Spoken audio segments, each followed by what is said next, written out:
Θαλασσινά τραγούδια. Γλυκά φυσάει ο μπάτης, η θάλασσα δροσίζεται, στα γαλανά νερά της ο ήλιος καθρεφτίζεται.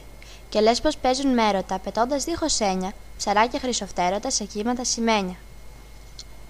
Στου καραβιού το πλάι, ένα τρελό δελφίνι γοργόφτερο πετάει και πίσω μας αφήνει.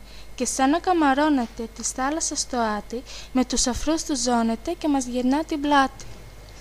Χιονοπλασμένοι γλάροι που έχουν φτερούγια τίμητα και για κανένα ψάρι τα μάτια τους ακίμητα, στα ξάτια τριγυρίζοντας ακούραστοι πετούνε ή με χαρά σφυρίζοντας το πέλαγος βουτούνε. Και γύρω καραβάκια στη θάλασσα αρμενίζουν σαν άσπρα προβατάκια που βόσκοντας γυρίζουν, μα χαροπά πηδήματα στους κάμπους όλη μέρα και έχουν βοσκεί τα κύματα βοσκό τους στον αέρα.